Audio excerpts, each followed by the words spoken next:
All right, guys. Let's roll them into the water. Hope and pray that they make it across. 10-4, en route, senor. What if I told you that buried beneath miles of ancient ice lies a treasure worth $110 million, hidden for over 2 centuries, guarded by nature itself, and filled with secrets that could rewrite mining history? Dave Turin just cracked it open. This isn't your typical gold rush story. We're talking crystalline vaults, alchemical experiments frozen in time, skeletal miners clutching their final hauls, and chambers so perfectly preserved they feel alive. Locals call it the Whispering Glacier, and for good reason. It's been singing secrets for generations. Today, we're going deep inside. Before we dive in, smash that like button and subscribe, because you won't believe what happens next. The wind screamed across the jagged peaks as Dave Turin stepped onto the ice, the glacier stretching endlessly like a frozen ocean. Locals had warned him. This was the Whispering Glacier. During storms, it sang. Hollow groans echoed across the valley, whispers of something hidden, something waiting for centuries beneath the frost. Dave tightened his jacket, eyes scanning the horizon where the glacier met jagged mountains, each crevasse a potential doorway to the unknown. He wasn't just chasing gold, he was chasing history, legend, and the thrill of discovery. Thermal sensors picked up the first anomalies immediately. Irregular heat pockets pulsed beneath the surface, precise and unnatural. The team's equipment buzzed with the excitement of the impossible, a sign that somewhere beneath the ice lay a secret deliberately hidden. As they navigated closer, the glacier seemed alive, groaning and shifting underfoot, as if testing their resolve. Then, a crack sliced through the air, metallic and resonant, reverberating through the ice like a warning and a welcome at once. Something massive lay just beyond their reach. Hours of careful excavation revealed tunnels, a network of icy corridors forming geometric patterns unlike anything nature could produce alone. Sharp edges met perfect angles, straight walls converging at uncanny precision. It was as if the glacier itself had been sculpted, a frozen labyrinth deliberately designed to hide or protect. Dave moved cautiously, tracing the ice with gloved hands, noting every anomaly. The patterns were mesmerizing, almost hypnotic, each turn promising discovery and danger in equal measure. Then came the first human imprint, a frozen campsite, preserved in the cold for over 2 centuries. Journals, half buried in frost, chronicled an expedition from the early 1800s. Dave brushed the ice off fragile pages, revealing sketches of tunnels, crude maps, and detailed notes on a mysterious glacial vault, supposedly guarded by hidden traps. The faded lines of concentric circles hinted at subterranean chambers, possibly ceremonial, their purpose lost to time, but deliberately marked for those clever enough to decipher them. Artifacts surrounded the site: copper tools, shattered lanterns, and tiny vials containing substances that had survived centuries, frozen solid. The team realized the glacier was not just a geological marvel. It was a carefully curated hiding place, concealing wealth and secrets far beyond ordinary mining operations. Every frozen relic told a story of miners who had ventured here generations ago, driven by the same obsession that now gripped Dave and his crew. The excitement escalated when the first exploratory blast revealed a twisting tunnel, walls etched with symbols that seemed almost alchemical. Light pierced the ice from above, refracting through crystalline surfaces to cast ethereal patterns along the corridor. The air shimmered with a ghostly glow, turning the tunnel into a living mosaic of frost and reflection. Every alcove uncovered strange minerals, some resembling gold but tinged red, an unusual alloy suggesting knowledge far beyond the conventional miners of the era.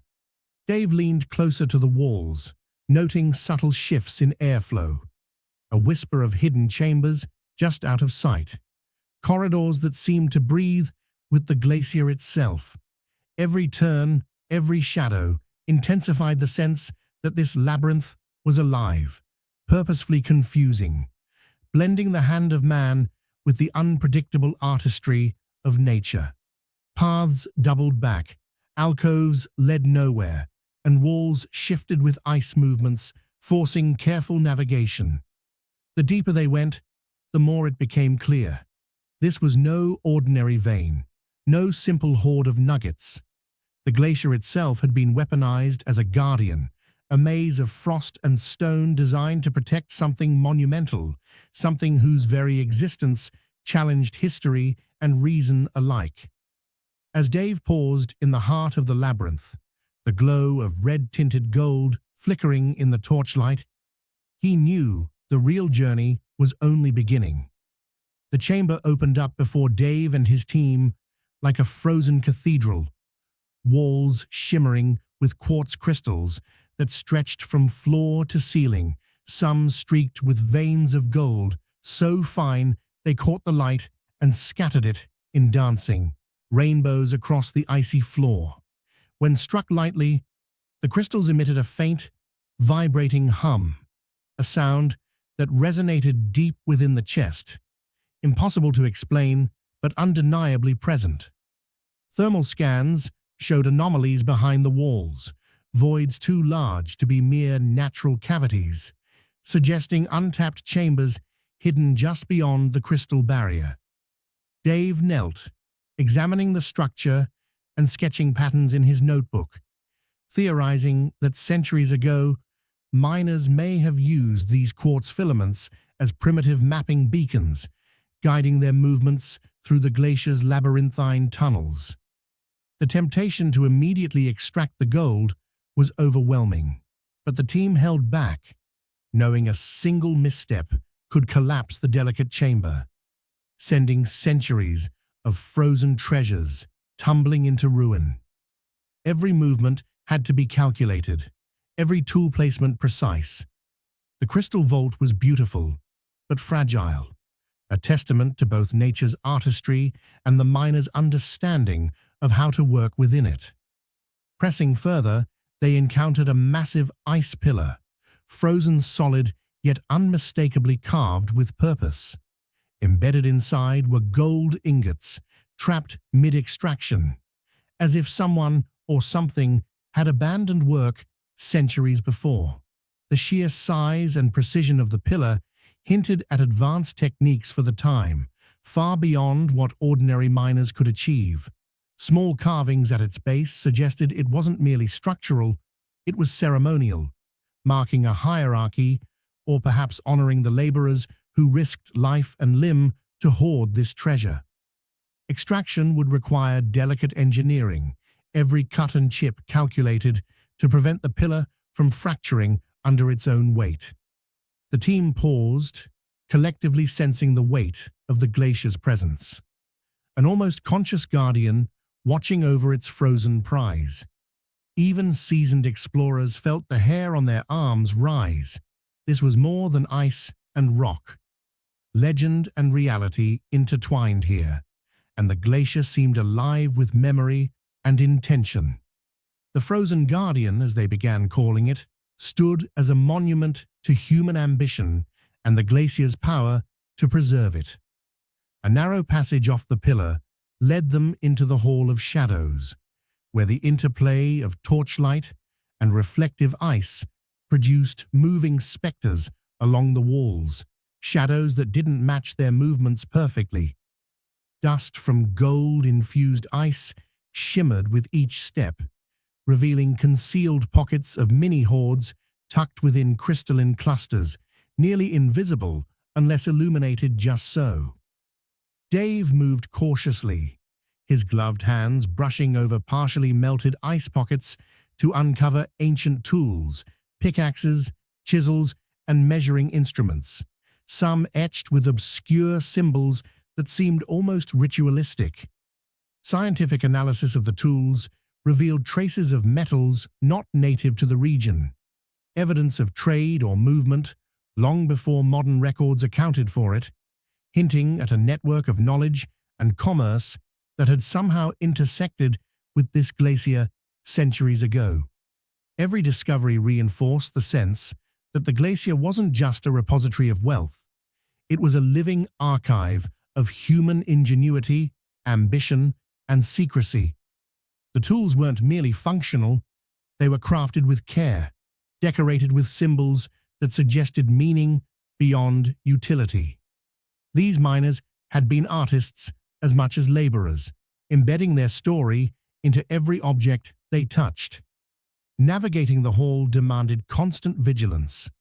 Floors shifted subtly as ice settled, and walls seemed to breathe in response to the team's movements. A simple misstep could conceal a passage or create the illusion of one, forcing them to continuously remap the terrain and double-check every route. Yet with each careful maneuver, the rewards grew more extraordinary. Gold, crystal, and historical artifacts coalesced into a treasure trove beyond imagination, blending natural wonder with human craft. The excitement was electric. The team's pulse raced with the realization that each step brought them deeper into a centuries-old story written in ice, gold, and stone. Every glint in the walls teased them. Every hum from the quartz sent shivers down spines. And the sense of being watched by the glacier, by history, perhaps by both, made every discovery pulse with drama. Dave crouched over a jagged wall where veins of metal intertwined with minerals that pulsed faintly under his torchlight, glowing like molten veins, frozen in ice. He traced the lines with gloved fingers, marveling at the unnatural patterns. Journals recovered from earlier campsites described alchemy, but what that truly meant had eluded him until now. Could these have been early experiments in metallurgy, or attempts to create gilded preservation techniques centuries before anyone thought possible? The fragments of gold fused with other rare metals hinted at alloys of extraordinary purity, compounds that modern chemists would marvel at. Each nugget, each shard, told a story of ingenuity lost to time, preserved not by luck, but by the glacier itself. The team meticulously documented chemical anomalies, analyzing how the ice had stabilized reactions that should have long decayed. Some metals retained lusters and hardness inconsistent with natural formation, suggesting deliberate experimentation, a proto-laboratory hidden in permafrost. Dave theorized that centuries-old miners had discovered methods to manipulate metallurgy, perhaps even attempting to fuse gold with other elements for durability, value, or symbolic significance. Every discovery intensified the sense that the glacier had been both protector and accomplice to human ambition, holding secrets not meant for the casual observer, but for those daring enough to follow the trail of knowledge left behind.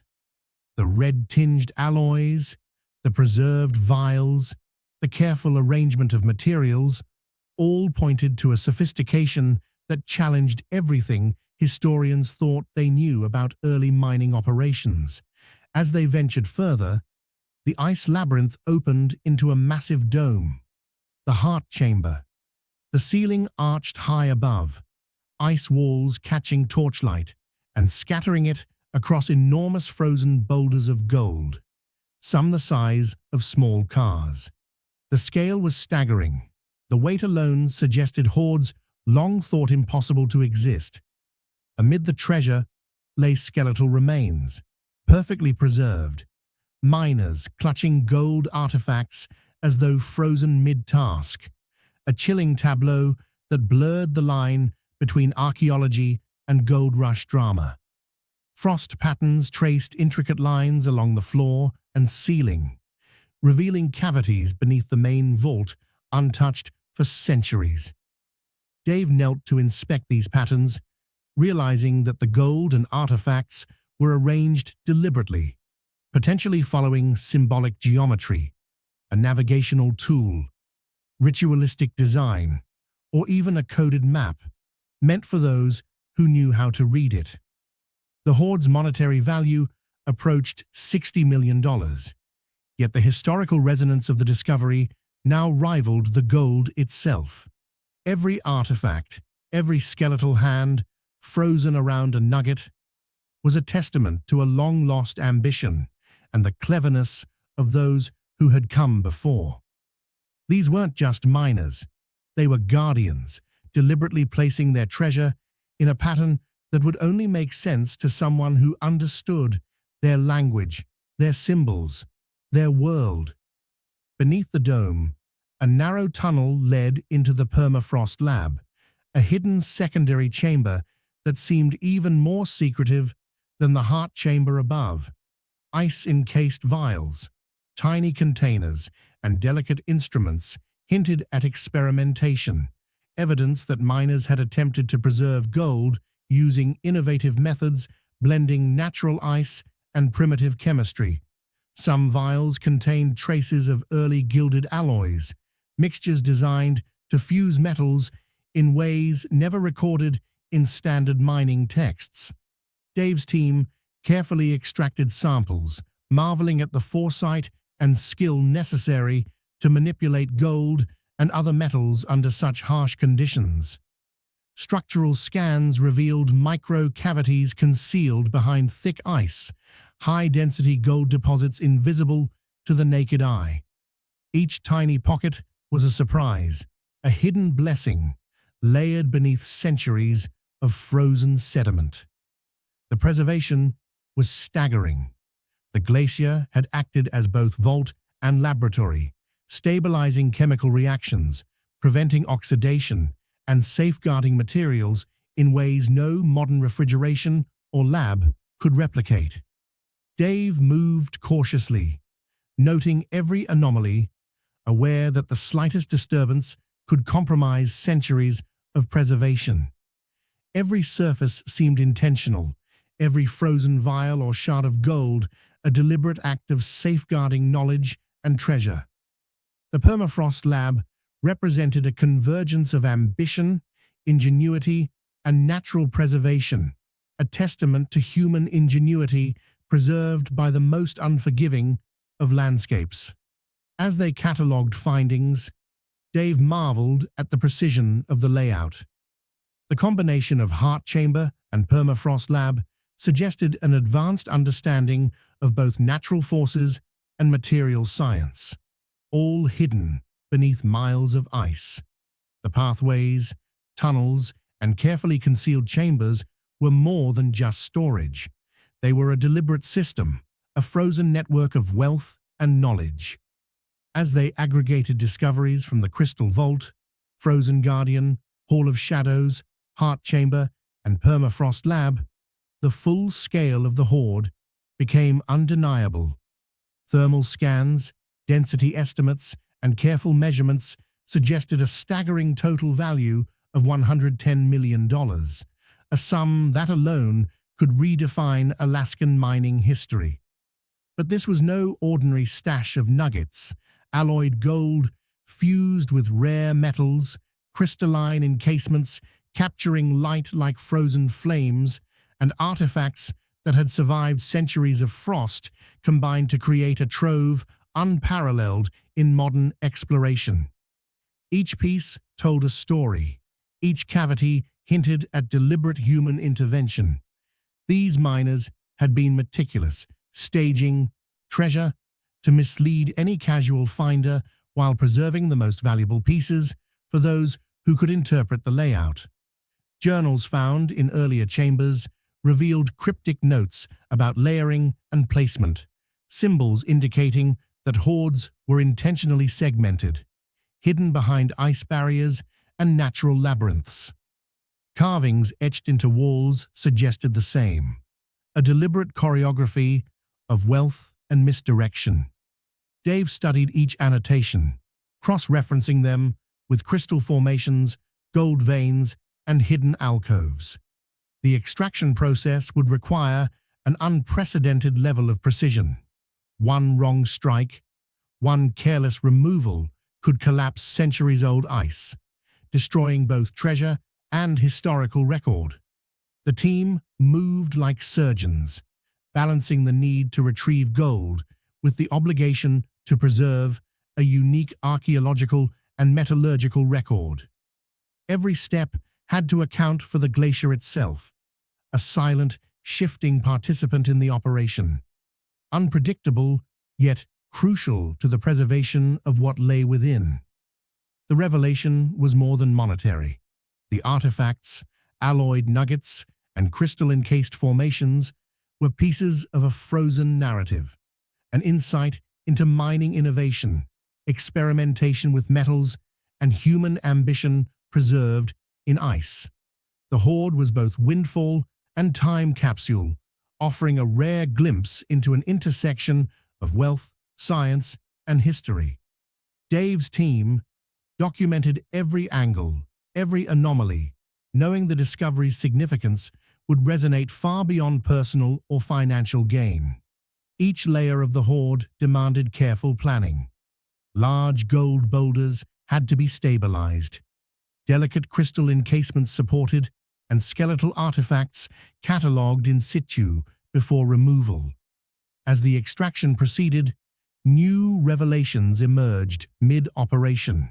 Hidden alcoves, previously masked by shifting ice and crystalline illusions, revealed gold-fused formations, micro-hoards tucked into walls, and artifacts that had remained untouched for centuries.